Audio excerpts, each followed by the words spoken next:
कभी सोचा है कि भारत का जो संविधान है वो असल में सिर्फ एक भारतीय दस्तावेज नहीं है। सच तो ये है कि ये दुनिया भर के सबसे बेहतरीन विचारों का एक गुलदस्ता है।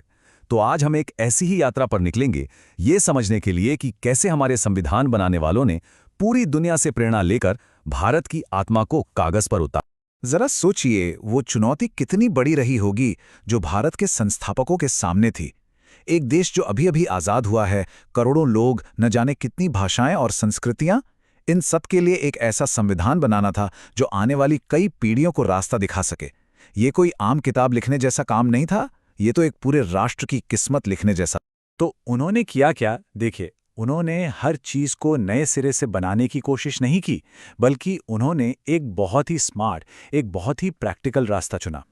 उन्होंने दुनिया के अलग अलग संविधानों को पढ़ा, उन्हें समझा और उनमें से जो भी विचार भारत के हालात के लिए सबसे सही लगे उन्हें अपना लिया। तो ये नकल नहीं थी, ये एक तरह की प्रेरणा थी।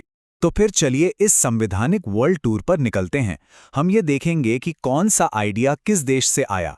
और हाँ, इस सफर को मजेदार और यादगार बनाने के लिए हमारे पास कुछ कमाल की ट्रिक्स भी हैं, जिनसे ये सब कुछ बहुत आसानी से याद हो जाएगा। तो हमारी ये यात्रा शुरू होती है ब्रिटेन से, और ये कोई इत्तेफाक नहीं है। आखिरकार लगभग 200 साल के ब्रिटिश शासन ने भारत के एडमिनिस्ट्रेटिव और पॉलिटिकल सिस्टम पर एक बहुत गहरी छाप छोड़ी थी। तो ये कोई हैरानी की बात नहीं है कि हमारी जो संसदीय प्रणाली की नींव है वो ब्रिटिश मॉडल पर ही रखी गई।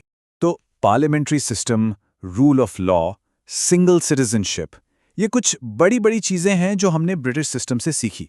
पर सच कहूं तो लिस्ट काफी लंबी है। तो अब सवाल ये उठता है कि इन सबको याद कैसे रखा जाए। तो इसके लिए ना एक बहुत ही आसान और थोड़ी मजेदार ट्रिक है। बस एक लाइन याद रखनी है, मनी सबसे नरम है। सुनने में थोड़ा अजीब लग सकता है, लेकिन शायद यही बात इसे और भी यादगार बनाती है। और देखिए ये ट्रिक काम कैसे करती है।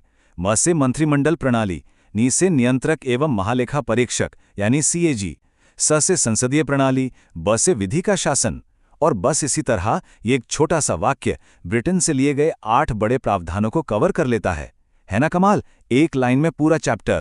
चलिए अब अटलांटिक महासागर पार करके चलते हैं सीधा अमेरिका। देखिए, अगर ब्रिटेन ने हमें सरकार का ढांचा दिया तो ये कहना गलत नहीं होगा कि अमेरिका ने हमें उसकी आत्मा दी, यानी हर नागरिक के अधिकार और सरकार की शक्तियों पर एक लगाम। ये वो विचार हैं जो हमारे लोकतंत्र के बिल्कुल दिल में बसते हैं। और इसे याद रखने की ट्रिक भी ब्रिटेन वाली ट्रिक से ही जुड़ी हुई है। अगर ब्रिटेन के लिए हमारी ट्रिक थी नरम, तो अमेरिका के लिए ये ठीक उसका उल्टा है। अमेरिका नरम नहीं है, वो एक वर्ल्ड पावर है जो हमेशा यूपी रहता है। तो हमारी ट्रिक क्या हुई? नरम नहीं, यूपी। यहां न से हमें 3 सबसे जरूरी चीजें याद रहती हैं: न्यायपालिका की स्वतंत्रता, न्यायिक पुनरावलोकन और जजों को हटाने की प्रक्रिया। र से राष्ट्रपति पर महाभियोग, म से हमारे मौलिक अधिकार, यू से उपराष्ट्रपति का पद और पी से प्रस्तावना का विचार। लेकिन प्रस्तावना के बारे में एक बड़ी दिलचस्प बात है। देखिए, हमारे संविधान की शुरुआत में एक प्रस्तावना होनी चाहिए। ये आइडिया, ये विचार तो अमेरिका से आया, लेकिन उस प्रस्तावना की जो भाषा है, जो उसकी भावना है, वो ऑस्ट्रेलिया से प्रेरित है। ये एक बेहतरीन मिसाल है कि कैसे हमारे संविधान निर्माताओं ने सिर्फ कॉपी नहीं किया, बल्कि अलग अलग जगहों से बेस्ट चीजों को मिलाकर कुछ नया और बेहतर बनाया। अच्छा, अब अपनी यात्रा में 2 और बड़े कॉमनवेल्थ देशों की तरफ बढ़ते हैं, कनाडा और ऑस्ट्रेलिया।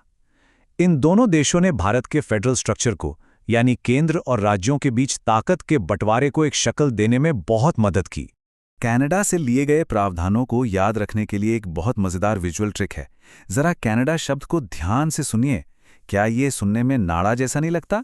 हाँ, वही जो पाजामे में होता है।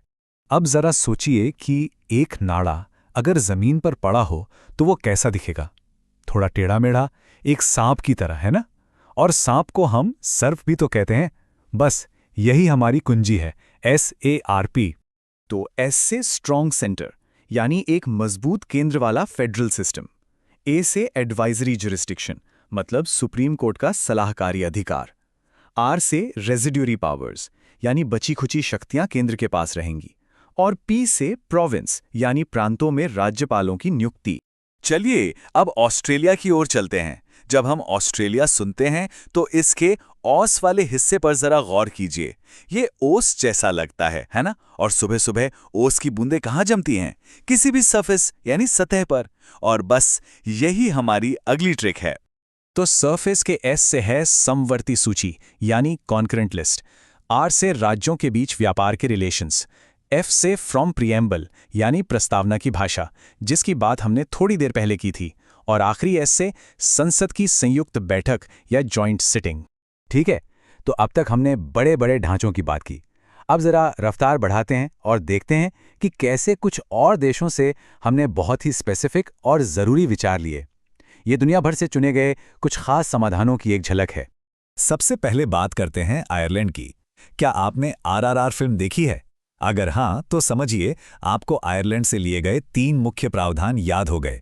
पहला आर, राज्य के नीति निदेशक तत्व, जो सरकार के लिए एक गाइड की तरह हैं। दूसरा आर, राष्ट्रपति का निर्वाचन। और तीसरा आर, राज्यसभा में सदस्यों का मनोनयन। हो गया याद?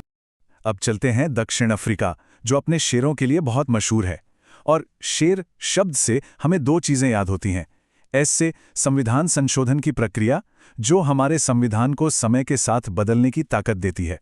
और आर से राज्यसभा के सदस्यों का चुनाव। रूस से हमने लिए मौलिक कर्तव्य। ट्रिक, जब कोई रूस जाता है या रूठ जाता है तो अक्सर अपने कर्तव्य भूल जाता है। जर्मनी से हमने सीखा कि आपातकाल के दौरान मूल अधिकारों को कैसे सस्पेंड किया जा सकता है। इसे ऐसे याद रखें, जब इमरजेंसी होती है तो जर्मनी की जरूरत पड़ती है। और जापान से हमने विधि द्वारा स्थापित प्रक्रिया का सिद्धांत लिया, जैसे एक पान हमेशा एक तय प्रक्रिया से ही बनता है। और आखिर में फ्रांस। देखिए, फ्रांस की क्रांति ने दुनिया को 3 जादुई शब्द दिए थे: स्वतंत्रता, समानता और बंधुत्व। ये हमारे संविधान की प्रस्तावना का भी हिस्सा हैं। और साथ ही भारत एक गणराज्य या रिपब्लिक होगा, ये विचार भी हमने फ्रांस से ही लिया है। तो हमने ये देखा कि हमारा संविधान दुनिया भर के विचारों का एक संगम है। लेकिन ये समझना बहुत ज़रूरी है कि ये सिर्फ एक कट कॉपी पेस्ट का काम बिल्कुल नहीं था। हर एक विचार को लिया गया, उसे भारतीय मिट्टी में फिर से बोया गया और उसे हमारी सामाजिक, राजनीतिक और सांस्कृतिक सच्चाइयों के हिसाब से बदला और ढाला गया। तो मैं आपको इसी सवाल के साथ छोड़े जाता हूं। क्या अलग अलग जगहों से लिए गए इन बेहतरीन विचारों का मिश्रण भारतीय संविधान को एक मजबूत और बेजोड़ दस्तावेज बनाता है, या फिर ये बस अलग अलग हिस्सों का एक सुंदर दिखने वाला जोड़ मात्र है? इस पर सोचिएगा जरूर।